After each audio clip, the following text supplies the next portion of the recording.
Assalomu alaykum hammaga. Sizlarni yana bir bor ko'rib turganimizdan juda ham xursandmiz. Bugungi intervyumizning mehmoni Zaynabxon. Bugungi kunda Flyhive aviakompaniyasiga muvaffaqiyatli ishga qabul qilinganlar. Bugun shular bilan ishga topshirish jarayonlari qanaqa o'tdi va hammasi haqida so'rab bilamiz.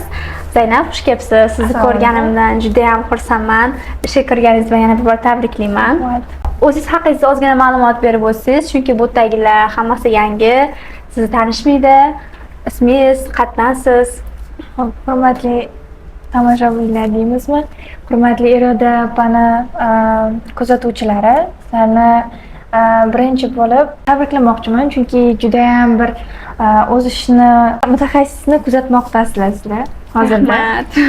O'zimga keladigan bo'lsak, o'zim Qoraqalpog'iston Respublikasi Nukus shahridanman. Millatim Qoraqalpoq qiziman. Toshkentga aviatsiya yo'lini ushlab, aviatsiya yo'nalishiga o'qishga topshirib, kelib shu yerda o'qiyotgan edim. Va bildimki, baribir ishga topshirishim kerak. Va ishga topshirishda faqatgina aviatsiyada o'qiyotgan universitet yordam bera olmasligini va o'zimizni ustimizda yanada ishlashimiz kerakligini bildim. Til o'rganish albatta va aviatsiya sohasi juda ham bir nozik va talabchan sohalarning biri. Qancha bilim olsak ham baribir kam bo'laveradi. Shuning uchun birinchi navbatda bilimlarimni olgan bilimlarim va menga kerak bo'lgan bilimlarni olish uchun Iroda opam kurslarini sotib olganman. Iroda opamlar nafaqat bilim berganlar, menga podдержка bo'lganlar. Men juda ham ko'p bularga suyanganman. Ota-onamni ishonchini oqlash uchun bularga suyanganman.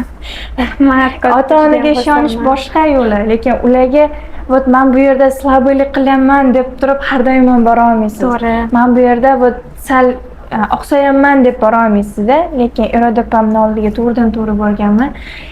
Eng maqtanib aytadiganim, to'g'ridan-to'g'ri o'zi savollarga javob berib, o'zlari podдержка berib, qayerda qanaqa tush kerakligini o'zini aytib, bilarkansiz, shuni shunaqa qiling, shunaqa ushlab turing deb davom ettirganlar va Iroda opaning orqalarida ko'p joylarga topshirib yiqilib kelib, oddiy mелочь narsalarda yiqilib kelib, bilan kursiga kirgandan keyin o'qib chiqqandan keyin bitta rost я готова deganman o'zimga bittada topshirganimda sразу kirib ketganman.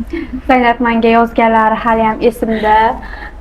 Menga suhbatga ketishingizdan oldin yozgansiz va juda ham xursand bo'ldim ishga kirib ketganlaridan keyin, chunki baribir men uchun juda ham bu xursandchilik, ayniqsa Qoraqalpog'istondan kelib bular ishga topshirganlar, juda ham uzoq masofa. Agarda o'xshamay qolsa yana orqaga qaytib ketish degan narsa bor.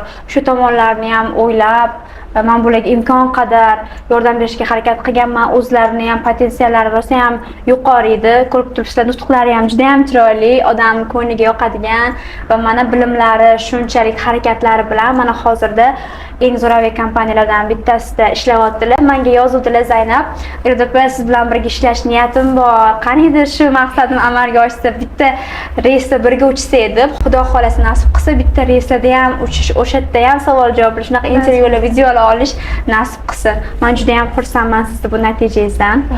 Keyingi savolim, bu aviakompaniyaga topshirishdan oldin qaysi aviakompaniyaga topshirgansiz va qaysi etapida yiqilgansiz? Asosan Airways, Silk Avia, Qanot Sharq deyarli hammasiga topshirib ko'rganman va hammasida suhbat jarayonida yiqilganman. Nima uchun? Chunki o'zimda strah bo'lganda, men ingliz tilini unchalik yaxshi emas degan. Aslida men bilim darajam bilan bemalol o'tsam bo'lardi, lekin psixologически o'zingizga bo'lgan chegaralar bo'lgan. Chegara bo'lgan. O'shani hisobiga oqsoqlab qolganman. Ingliz tiliga hammasini zo'r o'tib o'zbek tilida yaxshi, tarixdan, geografiyadan yaxshi savollarga aniq-tiniq javob berib kelib, seziladi o'zi suhbat jarayonida suhbatdoshingizni sizdan mamnunmi yoki yoqmayaptimi javoblaringiz ko'zidan bilinib turadi. Kelib oxirida ingliz tiliga kelganda hattoki juda ham bir kulgili jarayonlar ham bo'lgan. Qanot Sharq aviakompaniyasiga topshirganimda suhbat jarayoni ketyapti, zo'r javob beryapman. Keyin ingliz tilidan savol tushdi. Nima uchun stewardessa bo'lmoqchisiz? Men javobim juda ham kulgili bo'lgan. I'm practicing at the moment my speaking skills deganman. Ingliz tilida men ingliz tilida o'rganyapman deganlar. Ingliz tilida speakingimni hozirda nima qilyapman, oshiryapman naviklarimni deganman. Keyin qaraganda jim turib, xo'p, unda sizga vaqtingizni olmaymiz, 6 oydan keyin yana topshirib qo'ying degan javob kelgan. O'sha zahoti keyin qo'yib o'tirib o'ylayapman, nima qilib qo'ydim hozirda. O'zingizga chegara qo'yib tashlasangiz, o'zingiz kuchingizga ishonmasangiz, tashqaridagilar ham siz kuchingizga ishonmas ekan. To'g'ri. O'sha muhim ekan. Menga eng katta eng arzon kursini sotib olib, Iroda opamni eng katta o'zimga kerak bo'lgan motivatsiyani, eng katta podдержкani olganman, rosti. Xursandman, yordam bera olganimdan juda ham xursandman. O'z meni maqsadim shu, sizga o'xshagan o'zbek qizlarimizga, qoraqalpoq qizlarimizga yordam berish va ularni hayotini yangi etapga olib chiqishga ko'mak berish. Asl meni hayotdagi eng katta maqsadim shu. Yoshligimda ham shunaqa bo'lgan maqsadim. Katta bo'lsam, shunaqa ko'p odamlarga yordam bera olsam, qaysidir taraflamalarda. Menimcha balki mana shu yoshlarga ta'lim berish bu shu bosqichni boshlanishidir. Men bu narsadan xursandman. Har doim atifli olganimda o'quvchilarim yozishganda men o'sha narsani his qilamanki, yana ham meni qaddim tik bo'ladi va men o'sha yoshligimda qilgan orzularimni, oliy maqsadlarimni amalga oshiryapman. Shu yo'lga qarab qadam bosyapman degan narsa menda bo'ladi va mana hozir siz ham aytib turibsiz, sizning natijaga erishganingiz, ertadan keyin chiroyli formalarda kiyib, aviakompaniyalarda ishlab, hammaning orzusidagi kasblarda ishlasangiz, bu men uchun eng katta yutuq. Siz o'zingiz xursand bo'lasiz. Har safar reysga chiqqaningizda meni eslaysiz, baribir Iroda opaga rahmat deysiz. Bu o'sha aynan men kutgan narsa, natija. Ishga kirganingizda qanaqa hislar bo'ldi? Ishga kirdingiz, siz qabul qilindingiz, tabriklaymiz deyishganda qanaqa? O'sha u paytdagi hissiyotlarni so'z bilan ta'riflash rosa qiyin. Qo'l va ikkita qo'l quruq bo'lgan, lekin 2 minut ichida ho'l bo'lib qolgan. Juda ham hayajondan titrab o'tirganman. Avtobusda o'tirgan paytim qo'ng'iroq qilishgan, suhbat jarayonidan baqirib yuboray desam uyalganman. Avtobus to'la odam. Qarab turibman, menga qarashmayapti hech qaysisi. Keyin qo'yganmanda qaltirab, o'sha paytda ichingizdan nimadir o'taveradi, lekin tashqariga chiqara olmaysiz. Nima o'tayotganini ilg'ab olisham o'zi juda ham qiyinda. Srazu oyimga qo'ng'iroq hozir qilishdi menga ondan desam, voy xayrlisidan bersin, davomli bo'lsin deganlar. Shunaqa bosiq ovozda aytganlar. Sekin o'zim bosganman, men uddaladim. Oyingiz-ku yaxshi javob bergan ekan, lekin meni oyim ishga kirdim, trening boshlayapman deganimda o'sha kuni telefon qilib ishlamaysan, bo'ldi yig'ishtir deb meni butun boshli oila a'zolarim telefon qilib menga bo'ldi to'xtat deyishganda, shunchalar menga birinchi kundan stress bo'lgan ki uyga borib ota-onam bilan gaplashib tushuntirib, bu ish yaxshi, oilaga yaxshi, unaqa xavfli emas, xavotir olmanglar deb tushuntirganimdan keyin yaxshi bo'lgan. Ishi boshlanishi stress bilan boshlangan, lekin undan keyingi bosqichlar yaxshi o'tib ketgan. Lekin meni ham topshirish jarayoni stress bo'lgan bo'lsa, dadam unchalik nima qilmagan, undamaganlar. Ha deb yo'q degan mimika berib o'rganlarda faqat. Juda ham stress. Men nima qilaman endi? Baribir ota-ona roziligi birinchi o'rinda.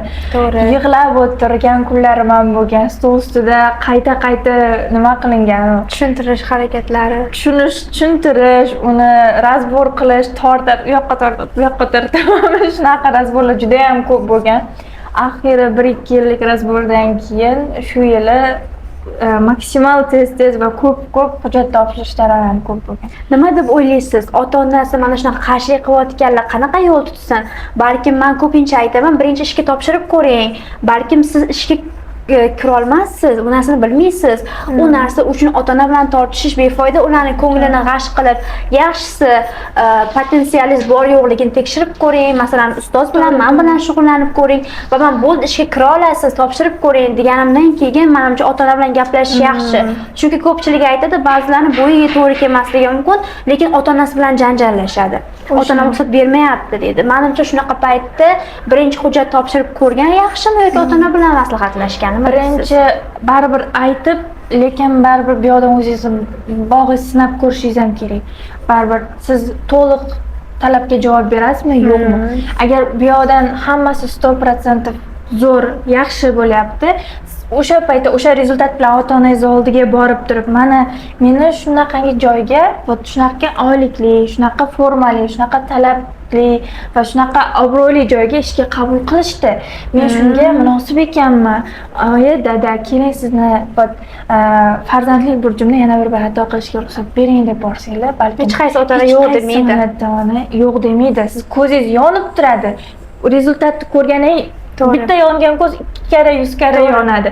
U ko'zlarni ko'rib hech qaysi ota-ona yo'q demasa kerak. To'g'ri. Shu o'rinda men shu videoni agarda ota-onalar ko'rib turgan bo'lsa, ota-onalarga murojaat qilmoqchiman. Agarda farzandingiz nimagadir harakat qilmoqchimi, ayniqsa aviatsiya sohasiga ularga imkoniyat berib ko'ring. Chunki bu sohaga ishga kirish juda ham qiyin. Butun dunyo bo'yicha eng obro'li kasblardan bittasi bu styuardessalik bo'lib turadi. Pilotlik ham bir daraja bo'lsa, bu ham ikkinchi daraja hisoblanadi. Shuning uchun imkoniyat berib ko'ring, ularni o'zini sinashiga yo'l qo'yib bering. Agarda siz hozir yo'q desangiz, bu hammani orzusi bu kasbni egallash, orzumga yeta olmadim, ota-onam menga imkon bermadi deb qoladi. Agar o'zi harakat qilsa-yu, o'zi eplolmasa, u o'zidan xafa bo'ladi. Balkim siz imkon bersiz, podдержка bersiz, balkim kirib ketar, chunki imkonsiz narsani o'zi yo'q. Ota-onani qo'llab-quvvatlashi farzandga har doim kerak. Bu ish odamlar o'ylaganchalik yomon ish emas. Nima uchun odamlar yomon deb o'ylaydi? Chunki ko'pchilik bu ishga kira olmaydi. Insonlar ko'pincha qo'li yetmagan narsani yomon otliqqa chiqarishga o'rganib qolishgan. Shuning uchun sizlarga maslahat bera olmayman, chunki yoshman va bitta ota-onani farzandi sifatida aytishim mumkinki, farzandlarga har doim qo'llab-quvvatlash kerak va men ham farzand sifatida ota-onamdan har doim shu narsani kutganman. Keyingi savolim kurs haqida bo'ladi. Kurs haqida fikrlaringiz sizga qanaqa yordam berdi? Yana ozgina aytib o'tdingiz allaqachon, yana ozgina aytib o'tsangiz va yoshlarga ham shu o'rinda kurs haqida ozgina ma'lumot berib ketsangiz. Kurs haqida ma'lumotim va taassurotlarim juda katta va mehrim ham juda ham katta. Bu kursni sotib olib, nafaqat uni ichidagi bilimlar bilan odam miyasi, odam tanasi zavqlanadi, xursand bo'ladi, balkim to'g'ridan-to'g'ri sizni psixologik va opa sifatida, yaqin inson sifatida o'ziga tortadi. Chunki birinchi oddiy savol sifatida yozyapman, siz menga bir ancha yillardan beri biladigan odam kabi javob beryapsiz-da.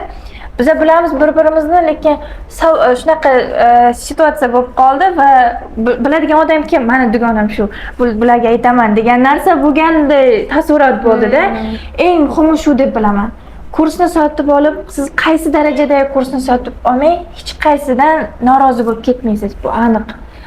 Chunki to'g'ridan-to'g'ri irodapan o'zlari ishlaydilar. Bu juda ham katta mehnat. Shuncha uchiniki deydi-yu, o'quvchilar, shuncha o'quvchilar birma-bir har biriga javob berish, bu juda ham katta vaqt talab qiladi, energiya talab qiladi. Juda ham katta kuch. Chunki ba'zi paytlar hattoki o'zim 5-6 ta xabar kelib qolsa o'qishga erinib qolasiz. To'g'ri. Ko'z zreniya va telefon nuri odamni ko'zi charchatmasa ham miyasi charchaydi. Charchaydi. Menda shunaqa bo'lyapti hozir. Sal keyinroq javob beraman deb turasiz, lekin bular o'quvchi menga ishongan odamlar deb shunchaki shunaqangi harakat qiladilar. Eng muhimi shu deb bilaman men kursni. To'g'ri.